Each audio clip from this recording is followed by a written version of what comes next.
दोस्तों नमस्कार। बेंगलुरु के एआई इंजीनियर अतुल सुभाष के इस केस के बाद जैसे जैसे दिन गुजर रही हैं वैसे वैसे रोजाना चौंकाने वाले खुलासे आ रही हैं और खास तौर से अतुल सुभाष की पत्नी निकिता, उनको लेकर तो कुछ कहना ही नहीं है। वो कभी कुछ कभी कुछ कभी कुछ, कल कुछ और, परसों कुछ और आज कुछ और। निकिता सिंघानिया के रोजाना अब सुर बदल रही हैं क्योंकि निकिता सिंघानिया को अब ये बात मालूम हो चुकी है शायद, या उन्हें अंदाज़ा इस बात का लग चुका है कि जिस तरह से निकिता ने जो कृत्य किए हैं, जो अपने पति को टॉर्चर किए हैं, जिसकी वजह से उनके पति ने इतना बड़ा कदम उठाया, अब निकिता शायद बाहर नहीं आने वाली हैं। और जिस तरह से और भी बहुत सारी बातें निकल कर सामने आ रही हैं दोस्तों, निकिता को लेकर बहुत ज़्यादा संवेदनशील लोग हो चुके हैं और निकिता को लेकर दूसरा धड़ा भी है जो अब निकिता के समर्थन में भी आ रहा है। ऐसा नहीं है अतुल सुभाष के समर्थन में लोग आ रहे हैं तो निकिता सिंघानिया के समर्थन में भी बहुत लोग आ रहे हैं। वो लोग ये दावा कर रहे हैं कि निकिता को जिस तरह से बदनाम किया जा रहा है, निकिता को जिस तरह से परेशान किया जा रहा है, ऐसा मत करो, ऐसे मत करो लोगों, इस तरह की बातें कही जा रही हैं। देखिए दोस्तों, कल मैंने आपसे बताया था कि निकिता जो है वो, उन्होंने पहले आरोप लगाया था कि अतुल सुभाष से उनकी शादी जबरन की गई थी। मतलब समझिए, मैंने जब कल कहा था कि शादी जबरन होने का मतलब क्या होता है, जैसे बिहार उहार में पहले देखने को मिलता था, पकड़ुआ ब्याह किया जाता था। मतलब कोई लड़का इंजीनियर है, डॉक्टर है, तो उनको पकड़कर, जो दबंग टाइप के लोग होते हैं या बाहुबली टाइप के लोग होते हैं, सिर्फ बिहार नहीं बल्कि उत्तर प्रदेश में भी देखने को मिलता था, तो वहाँ पर जबरन पकड़कर विवाह शादी करवा देते थे, उसे पकड़ुआ विवाह कहते थे। तो उस टाइप की तो शादी निकिता की नहीं हुई थी। निकिता की शादी एक 5 स्टार होटल, जो हिंदुस्तान इंटरनेशनल होटल है बनारस में, काफ़ी बड़ा होटल है, वहाँ पर शादी हुई थी, धूमधाम से हुई थी, अच्छे खासे पैसे भी खर्च किए गए थे। और जिस तरह से हम निकिता की बातों को माने तो 35 लाख तो भाई साहब इनके पिताजी ने उस शादी में खर्चे किए थे और 5 लाख रुपए कहती हैं कि अलग से दिए थे। 10 लाख रुपए जो मांग रहे थे वो नहीं दिया गया, जिसकी वजह से इनके पिताजी की डेथ हो गई थी। तो इनके हिसाब से देखा जाए तो 40 लाख रुपए तो खर्चे हुए थे। 40 लाख रुपए कोई जबरन की शादी में तो नहीं खर्चे करेगा दोस्तों, और 40 लाख रुपए भी खर्चे हुए थे नहीं हुए थे, ये सब भी एक जांच का विषय है और बहुत सारे सवाल ऐसे हैं जो उठ रहे हैं। देखिए, निकिता ने कल ये बयान दिया, लेकिन निकिता ने कल के बयान में ये भी देखने को मिला, निकिता ने एक बात कही थी कि मेरी माँ मुझे रात दिन फ़ोन करती थी, तो मेरा जो है ब्रेन वॉश करती थी और मुझे अपने ससुराल वालों के खिलाफ भड़काया करती थी। अब देखिए ये बात कह रही हैं, मतलब निकिता कहना चाहती हैं कि मैं तो ठीक थी, मैं मतलब एडजस्ट कर ली थी, क्योंकि शादी के बाद जब मॉरिशस गए थे हनीमून पर, तो वहाँ भी इन्होंने एक बंद कमरे में अपने पति से कहा था कि मैं शादी करना नहीं चाहती थी तुमसे और जबरन मेरी शादी हो गई है। सोचिए एक इंसान को उस वक्त क्या फील होगा कि भाई तुम्हारी शादी मुझसे जबरन हो गई है। अब शादी ब्याह तो बच्चों का खेल है नहीं कि चलो भाई इसे वापस कर दो, कोई सामान खरीदा है कोई, लो भाई वापस कर दो, पैसा नहीं मिला तो क्या हुआ, कोई बात नहीं, सामान वापस कर दो, हम दूसरा सामान ले लेंगे, ऐसा कुछ नहीं है। शादी होने के बाद आप अपने पति से जाकर कहती हैं, मतलब उसे नीचा दिखाती कि मैं शादी नहीं करना चाहती थी तुमसे, शादी कर ली। एक चीज़ और देखी जा रही है, जब इनकी शादी हुई थी 2 दिन इन्होंने बिहार के समस्तीपुर में गुजारे थे, वहाँ से सीधे बेंगलुरु जब गए तो इनका 1 BHK घर था और बाद में इन्होंने अपना घर बढ़ा लिया। लेकिन उस दौरान ये कहीं नौकरी वगैरह नहीं करती थी, बीटेक कंप्यूटर साइंस इन्होंने कर रखा था। फिर भी अतुल सुभाष ने इन्हें एआई टेक्निक के बारे में सिखाया, समझाया और इनकी नौकरी लगी और इन्होंने नौकरी की, अच्छी पढ़ी लिखी थी, ये सारी बातें हुई। लेकिन इस दौरान एक बातें और दोस्तों पुरानी निकल कर सामने आई थी, उसका जिक्र करना शायद यहाँ ज़रूरी है, नहीं ज़रूरी है, या उनका व्यक्तिगत सोच है। सुनने में आया था, जो मीडिया रिपोर्ट में भी बातें चल रही थी, कि निकिता सिंघानिया को कोरियन लड़के ज़्यादा पसंद थे। हो सकता है, सबके अपने अपने सोच हैं, विचार हैं, कोरियन लड़के पसंद है, कोरियन पिक्चरें पसंद है, कोरियन इन सब जगहों पर घूमना पसंद है, तो ये अपने व्यक्तिगत विचार हो सकते हैं, इसमें कोई गलत बात नहीं है। तो इसको गलत एंगल से लोगों ने बताने की कोशिश की, इसको गलत एंगल से नहीं देखना चाहिए। दूसरा ये, निकिता सिंघानिया उसके बाद सबसे पहले जब अपने पति को टॉर्चर करना शुरू करती हैं, एक चीज़ आपने अतुल सुभाष के वीडियो में देखा होगा कि अतुल सुभाष ने कहा था कि नेचुरल सेक्स जो होता है वो तो मैं करता नहीं, 6-6 महीने गुजर गए हैं। वीडियो आप उठाएंगे उसमें जाकर आप सुन सकते हैं, मैं एक शब्द अपने तरफ से नहीं बोल रहा हूँ। बहुत सारे लोग जो है कह रहे हैं कि इस तरह की बातें नहीं करनी चाहिए। तो इस तरह की बातें मैं नहीं कर रहा हूँ। इस तरह की बातें अतुल सुभाष ने, जो जिनके ऊपर ये सब कुछ गुजरा था, जिनके ऊपर सब कुछ बीता था और जिसके ऊपर बीतता है वही जानता है। अतुल सुभाष ने ये बातें कही थी कि नेचुरल सेक्स तो मैं करता नहीं हूँ, टाइम नहीं मिलता या वो स्थिति नहीं बनती, अननेचुरल सेक्स मैं कैसे करूँगा। सोचिए, ये आरोप सब झूठे जब साबित हुए तो निकिता सिंघानिया ने फिर 302 वाला मुकदमा ठोका। 302 वाले मुकदमे में जब कोई फायदा नहीं हुआ, बाद में मालूम चला कि उनको तो दिल की बीमारी थी और दिल एम्स में इलाज चल रहा था उनका। खुद निकिता ने ये बातें कही, तो ये वाला मामला झूठा निकला। उसके बाद निकिता ने पैसों को लेकर तमाम तरह की बातें की, वो भी मामला झूठा ही निकला। अब निकिता ने जब देखा कि भाई सब कुछ हमारे खिलाफ जा रहा है, मैं गिरफ्तार हो चुकी हूँ, कोर्ट में जमानत अर्जी लगा चुकी हूँ, अब अगर जमानत नहीं मिलता है तो क्या होगा। तो देखिए दोस्तों, इस पूरे मामले में निकिता सिंघानिया ने जो अतुल से पैसे मंगवाती थी, वो 40,000 रुपये, जो कोर्ट ने कहा था बच्चे की परवरिश के लिए, वो 40 लाख रुपए जिस अकाउंट में मंगाती थी, वो आरजे सिद्दीकी जो केयर ऑफ के अकाउंट में जाता था, उसी पैसे से वो लखनऊ में बच्चे का बर्थडे मनाती थी, सब कुछ करती थी। तो इसमें कहीं ना कहीं आरजे सिद्दीकी वाला एंगल जो है वो बड़े सवाल खड़े कर रहा है कि आरजे सिद्दीकी है कौन। इस मामले में भी निकिता सिद्दीकी, माफ कीजिएगा, निकिता सिंघानिया जब पूरी तरह से फंस गई तो उन्होंने एक अब नया पैतरा अपनाया है। उन्होंने ये कहा है कि इस शादी से मैं खुश थी। सोचिए, ये जवाब सुनकर आप भी चौंक गए होंगे। निकिता सिंघानिया आप कह रही हैं कि इस शादी से मैं खुश थी और उन्होंने बाकायदा कोर्ट में ये बातें कही हैं।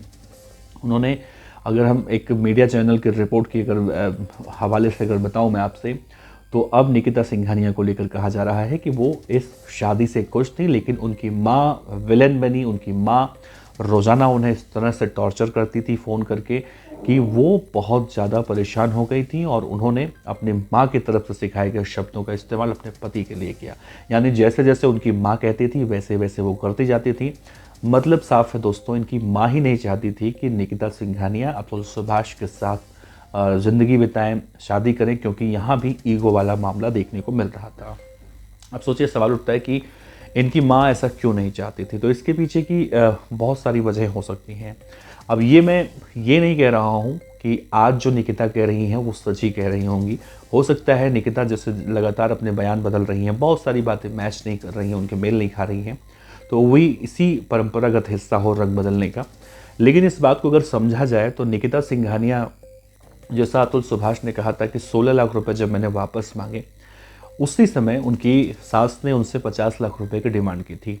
अब जब उन्होंने 50 लाख रुपए देने से मना किया, उल्टा 16 लाख रुपए भी अतुल सुभाष ने अपने पैसे वापस मांगे, तो निकिता की माँ को दरअसल ईगो हर्ट हुआ और ईगो हर्ट होने के बाद वो खुद तो गई, अपनी बेटी को भी ले गई। हालांकि उन्होंने जो पैसे 16 लाख रुपए ले रखे थे वो पैसे दे दिए।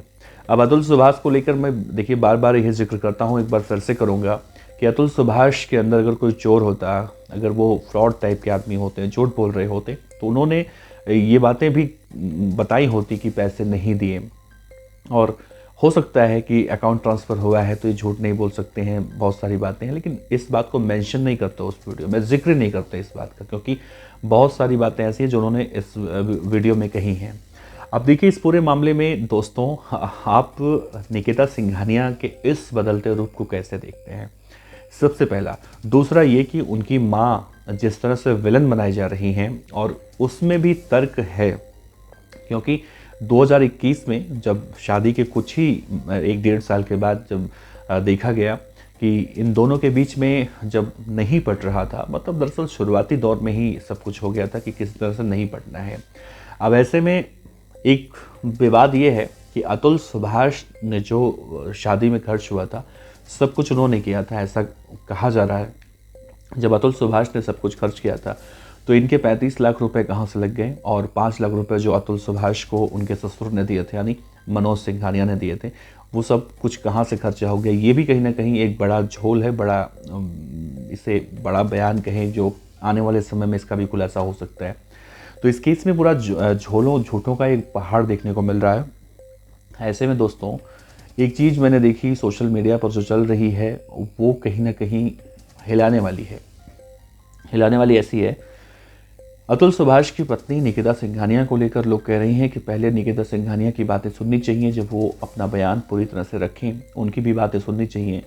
अतुल सुभाष ने पूरी तरह से गलत किया, उन्हें अपने जो प्राइवेट ज़िंदगी होती है, प्राइवेट लाइफ होती है, वो बातें उन्हें वीडियो में नहीं बतानी चाहिए थी। सही बात है, वो बातें वो वीडियो में नहीं बतानी चाहिए, सिर्फ यही बतानी चाहिए थी अतुल सुभाष को कि मैं खुद बहुत बड़ा बदमाश हूँ और मैं लोगों को टॉर्चर करता हूँ और मेरा टॉर्चर करके पेट भर गया है और मैं अब आत्महत्या कर रहा हूँ। कुछ इस तरह की बातें अगर उन लोगों के हिसाब से देखी जाए तो कहना चाहिए। कई लोग तो ये भी लिख रहे हैं कि जब एक हस्बैंड वाइफ रिलेशन बनाते हैं तो उस दौरान दोनों को उतना ही मज़ा आता है। ऐसे में उन दोनों के बीच सब कुछ सहमति होती है तो मज़ा दोनों को आता है। तो वो बातें यहाँ पर जिक्र करना, एक भोली भाली महिला के लिए शब्द कहना, सोचिए वो कैसे जिंदा रहेगी, कैसे लोगों को शक्ल दिखाएगी, अपना चेहरा कैसे दिखाएगी। मतलब लोग उसके समर्थन में आ रहे हैं, जबकि आप पूरे हिंदुस्तान में जाइए, कभी मध्य प्रदेश में तो कभी छत्तीसगढ़ में, कभी राजस्थान में, कभी दिल्ली में, हर जगह अतुल सुभाष को लेकर ही लोग अपनी सहानुभूति व्यक्त कर रहे हैं।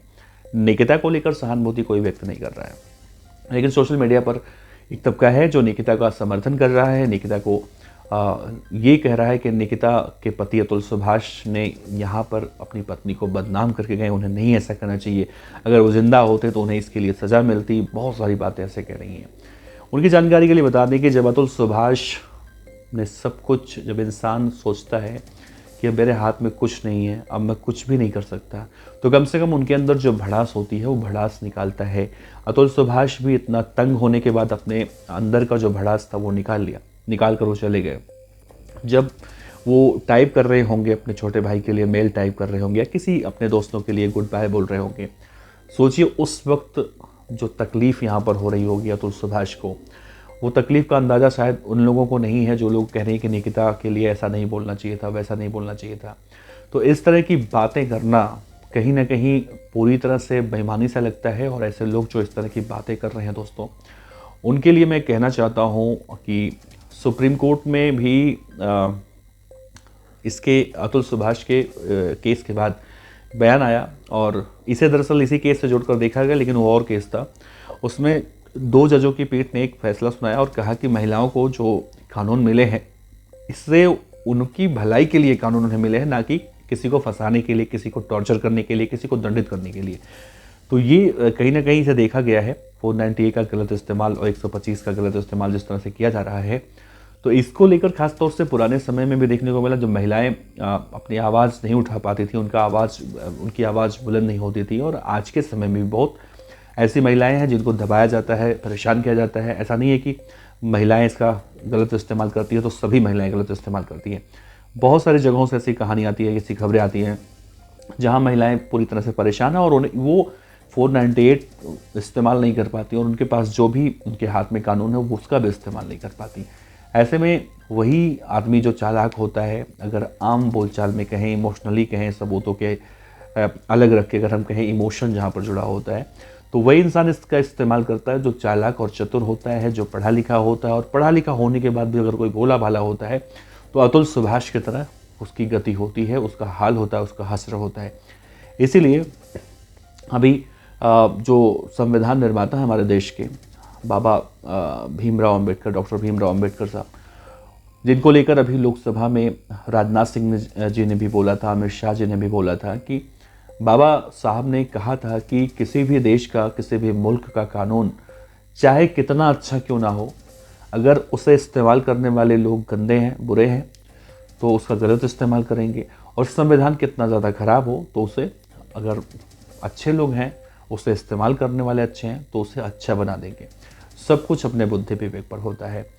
यही कहने का मतलब साफ है कि अगर 498A और 125 जो भी महिलाओं को ये हक मिला है, जो जिसका इस्तेमाल वो गलत तरीके से कुछ महिलाएं कर रही हैं, वो वही लोग इस्तेमाल कर पाती हैं जो सब कुछ इनके लिए कोई फ़र्क नहीं पड़ता। ऐसे में कहीं ना कहीं ये कहना कि अतुल सुभाष होते तो उन्हें भी सज़ा मिलती, उन्हें अपनी पत्नी को बदनाम करके नहीं जाना चाहिए था, ये सब बातें कहना बहुत बेईमानी है दोस्तों। आखिर में मैं आपसे यही कहूँगा, इस वीडियो में मैंने जो बातें कही हैं उस बातों पर गौर कीजिएगा। निकिता सिंघानिया को अगर आप, मैंने तो अभी तक ख़ास तौर से जो आप सब लोग मुझे देख रहे हैं, मैं आप सभी का दिल से धन्यवाद करता हूँ। और जो लोग आप अतुल सुभाष के परिवार के लिए वी वांट जस्टिस भी लिख रहे हैं, उसके लिए हाथ जोड़कर मैं आपको बहुत बहुत धन्यवाद कर रहा हूँ। क्योंकि देखिए, देश के अलग अलग हिस्सों से अतुल सुभाष को लेकर लोग कैंडल मार्च निकाल रहे हैं, प्रदर्शन कर रहे हैं। ऐसे में ऐसे लोगों को बिल्कुल इग्नोर करना चाहिए जो इस तरह की बातें कर रहे हों।